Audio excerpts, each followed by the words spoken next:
ਆਪਾਂ ਅਗਲੀ ਖਬਰ ਦੇ ਵੱਲ ਵਧੀਏ ਸ਼ਰਮਾ ਜੀ, ਤੇ ਗੱਲ ਕਰੀਏ ਪੰਜਾਬ ਪੁਲਿਸ ਦੀ। ਪੁਲਿਸ ਰਿਫਾਰਮਸ ਤੇ ਅਕਸਰ ਹੀ ਜ਼ਿਕਰ ਆਪਾਂ ਕਰਦੇ ਰਹਿੰਦੇ ਹਾਂ। ਪੁਲਿਸ ਰਿਫਾਰਮ, ਪੁਲਿਸ ਦੀ ਸਾਈਕੀ 'ਚ ਉਹ ਬ੍ਰਿਟਿਸ਼ ਇੰਡੀਆ ਵਾਲਾ ਜਿਹੜਾ ਰੂਲ ਕਰਨ ਵਾਲਾ, ਕੁੱਟਣ ਵਾਲਾ, ਜਿਹੜਾ ਲੋਕਾਂ ਦੇ ਗਲ ਪੈਣ ਵਾਲਾ, ਜਿਹੜਾ ਉਹ ਕੱਢਣ ਵਾਲਾ ਹੈ। ਪੁਲਿਸ ਰਿਫਾਰਮਸ ਵੀ ਹੋਣੇ ਚਾਹੀਦੇ ਨੇ, ਛੁੱਟੀ ਵੀ ਹੋਣੀ ਚਾਹੀਦੀ ਆਪਾਂ ਨੂੰ, ਤੇ ਇਹ ਵੀ ਕੋਈ ਦਿੱਕਤ ਨਹੀਂ ਹੈ।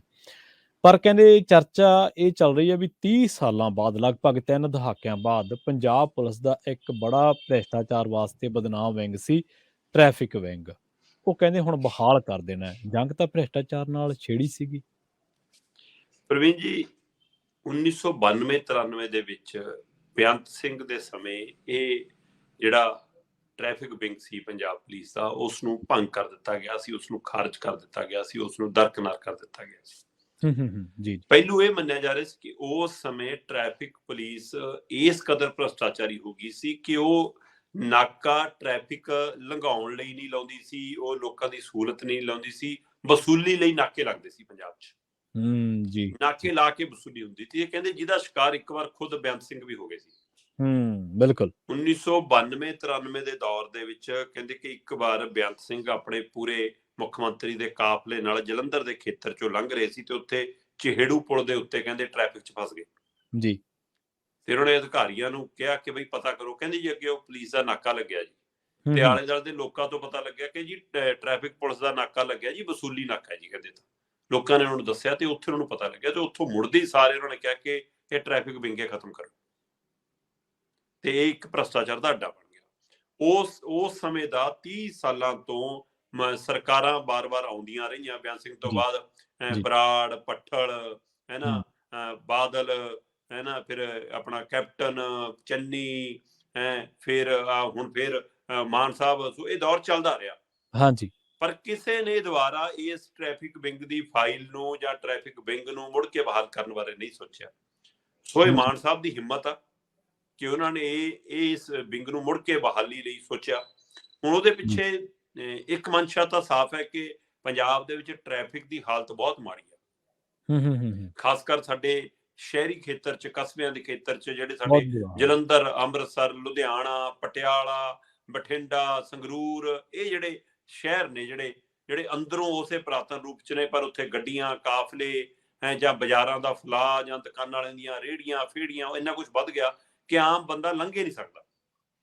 ਸੋ ਇਸ ਲਈ ਟ੍ਰੈਫਿਕ ਦਰੁਸਤ ਕਰਨੀ ਟ੍ਰੈਫਿਕ ਪੁਲਿਸ ਤਾਂ ਚਾਹੀਦੀ ਆ। ਪਰ ਹੁਣ ਤੱਕ ਇਹ ਹੁੰਦਾ ਸੀ ਕਿ ਪੁਲਿਸ ਥਾਣੇ ਚੋਂ ਹੀ ਕੁਝ ਅਧਿਕਾਰੀਆਂ ਨੂੰ ਉੱਧਰ ਲਾ ਦਿੱਤਾ ਜਾਂਦਾ ਸੀ, ਕੁਝ ਮੁਲਾਜ਼ਮਾਂ ਨੂੰ ਉੱਧਰ ਭੇਜ ਦਿੱਤਾ ਜਾਂਦਾ ਸੀ ਕਿ ਅੱਜ ਭਾਈ ਤੂੰ ਟ੍ਰੈਫਿਕ ਦੀ ਡਿਊਟੀ ਕਰ ਲਾ।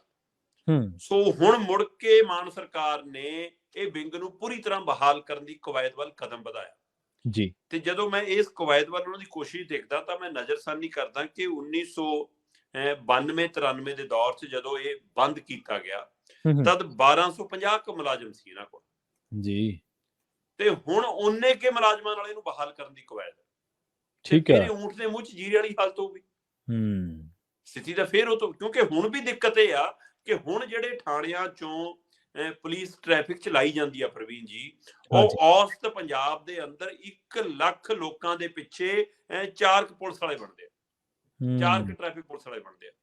ਇਹ ਮੈਂ ਪੰਜਾਬ ਦੀ ਗੱਲ ਕਰ ਰਿਹਾ, ਜਦੋਂ ਕਿ ਪੰਜਾਬ ਦੀ ਰਾਜਧਾਨੀ ਚੰਡੀਗੜ੍ਹ ਦੇ ਵਿੱਚ 1 ਲੱਖ ਪਿੱਛੇ ਮਤਲਬ ਕਿ 60 ਕਰਮਚਾਰੀ ਨੇ। ਠੀਕ ਹੈ। 1 ਲੱਖ, 13 ਲੱਖ ਦੀ ਆਬਾਦੀ ਹੈ ਚੰਡੀਗੜ੍ਹ ਦੀ, ਤੇ ਜੇ ਬਾਹਰ ਵਾਲੇ ਲੋਕ ਮਲਾਮ ਰੂਪ ਤਾਂ ਵੀ 14 ਤੋਂ 15 ਲੱਖ ਬਣਦੀ ਹੈ। ਸੋ ਇੱਥੇ 1 ਲੱਖ ਬੰਦੇ ਪਿੱਛੇ 60 ਪੁਲਿਸ ਕਰਮੀ ਨੇ ਟ੍ਰੈਫਿਕ ਵਾਲੇ। ਮੈਂ ਟ੍ਰੈਫਿਕ ਵਾਲੇ ਦੀ ਗੱਲ ਕਰ ਰਿਹਾ। ਦਿੱਲੀ ਦੇ ਵਿੱਚ 1 ਲੱਖ ਦੇ ਪਿੱਛੇ 30 ਤੋਂ 32 ਕਰਮਚਾਰੀ ਨੇ। ਠੀਕ ਹੈ। ਤੇ ਪੰਜਾਬ 'ਚ 1 ਲੱਖ ਦੇ ਪਿੱਛੇ 4 ਟ੍ਰੈਫਿਕ ਕਰਮਚਾਰੀ ਨੇ। ਤੇ ਹੁਣ ਜੇ ਵਿੰਗ ਬਹਾਲ ਹੁੰਦਾ ਹੈ ਤਾਂ ਉਹ 1250 ਨਾਲ ਕਿਵੇਂ ਚੱਲੂਗਾ? ਤੇ ਉਸ ਨੂੰ ਕੀ ਹੋਰ ਮੁਲਾਜ਼ਮਾਂ ਦੀ ਭਰਤੀ ਹੋਊਗੀ ਜੀ?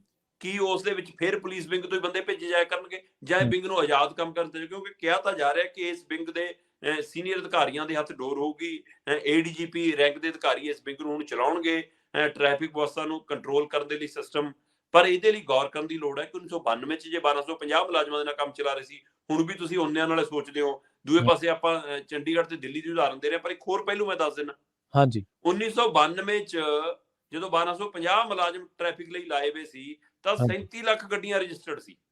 ਠੀਕ ਹੈ। ਪੰਜਾਬ 'ਚ।